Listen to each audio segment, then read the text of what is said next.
Alright, hello. My name is Quaid McBean, and I'm going to do a quick little video on replacing a head. So recently, when we were doing our blowouts, blowouts is actually a great time for it because we can check if all the heads are spinning properly and if heads are sticking on or not. So recently we flagged this one because it wasn't turning off. As you can see, it's flagged with the irrigation flag, and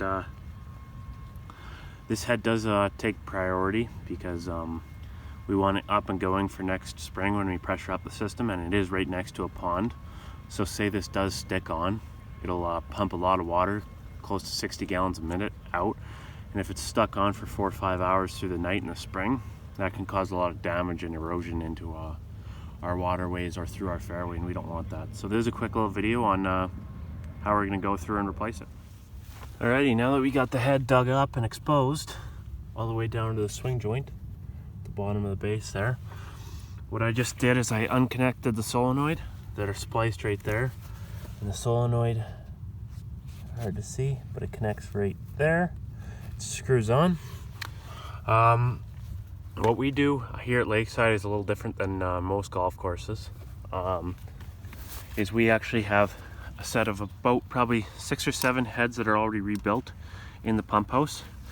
We usually do this on a rainy day. We'll rebuild the pilot valve, put a new valve in the bottom, make sure the guts are spinning properly and it's turning on and off. And then we normally clear out the flag keyhole, which gets pretty clogged up, as you can see. But this really helps. So when there's no water, so like we just finished blowing out, and now we have lots of time to go change heads, and it's actually awesome time to go change heads because there's no isolation necessary because there's no water. Normally the isolation would be way up by the tee box or way down by the green down there. But yeah, it's a perfect time to go do these heads and stuff like that, but it's hard because you can't test them with water. So with this option we have of rebuilding them and testing them all in the pump house, it gives us a chance to go out and do this and ensure that they're going to work properly when we get in. And it's a lot faster too, right? We can take off a bad head and then replace it right away with a new head, and then we take the old head back, rebuild it, and see what's wrong with it back at the pump house. How we test them is we put them on a quick coupler and then hook up a solenoid tester to the solenoid wires right here, and we flick it on and off, see if it turns on and off, see if it's leaking from any of the O-rings, and then also if it's spinning. But yeah, so now what I'm going to do is I'm going to take this this head off. I'm going to try and angle the camera so I'm able to take it off. But yeah, so we'll rip this one off, then put that one on, re-Teflon it, put it back on, hook up the solenoid, and fill it back in, make sure it's level. And unfortunately we can't test it because there's no water, but like I said before, we're 100% certain it'll work because it's already been pre-tested 2 or 3 times at the pump house, and it's been completely rebuilt and gone through. So alrighty, let's see. Alrighty, so now I will go and unscrew this head and re-Teflon the top of the swing joint because these are non-Acme threads, and then I will replace it with the new rebuilt head. And as I did mention before, we are a valve and head system, so not a block system, so each head does have a solenoid and is wired in. Alrighty, let's get started. If I can get the camera situated here. Alrighty, hopefully that angle's good. I'll just pop this guy off.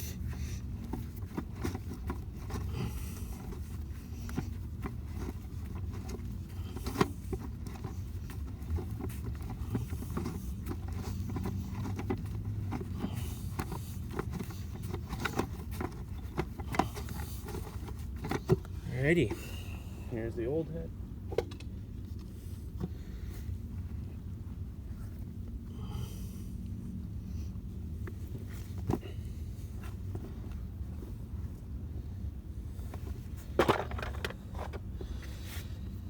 Give you a quick glimpse. Alrighty, there's the top of the swing joint. You can see the old Teflon on the bottom there. And what I'm gonna do now is take that old Teflon off. Sometimes it can be a bit of a pain. Gotta clear the thread of any dirt. Lots of times what works really, really well is you can take a wire brush to this, a light wire brush, and it'll just take this Teflon off like nothing. But in the meantime, we'll just rip it off just like this.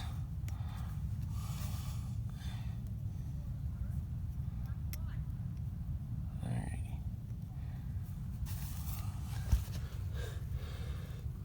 It's always fun doing this when it's ice cold out. Normally it's pretty nice today, but sometime on those cold rainy days it is just an absolute dagger, because your hands are cold and you're dealing with cold water. That's the best time to do it, is blowouts, because you know there's never going to be any water in your system, and you don't have to worry about any leaking valves that, well, we have, just because some of them are so old already. Now I got that old Teflon off. You can see it's all right there. Take a smooth Tefloned up, and now we will just take the replacement head and then screw on. It's always important not to cross thread it, because it will leak. Just gonna obviously clockwise, righty tighty, lefty loosey.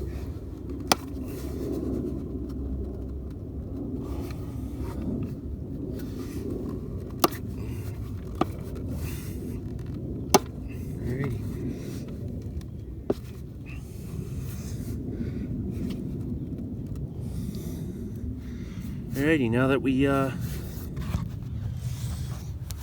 got her all screwed on here, want to make sure that the flag key is in auto, the flat part's pointing towards the auto, and just to show you, this is how you change it.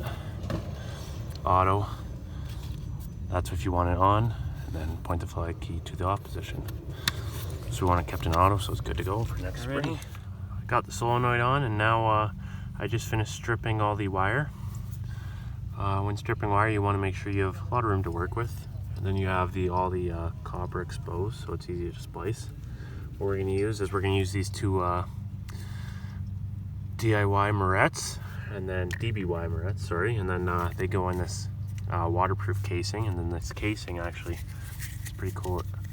It's just a little dirty because it was in the bottom of my toolbox, but you look inside and the Morette slides into a waterproof grease.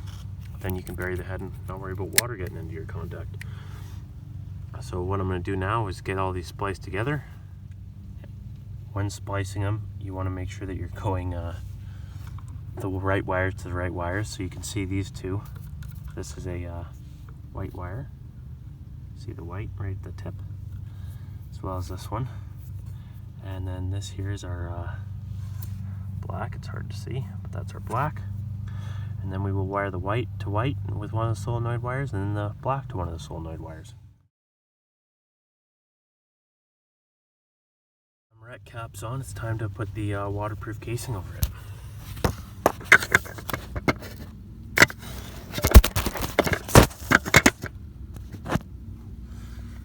So we'll just take this and open it up, then take the Moret and shove it all the way to the bottom.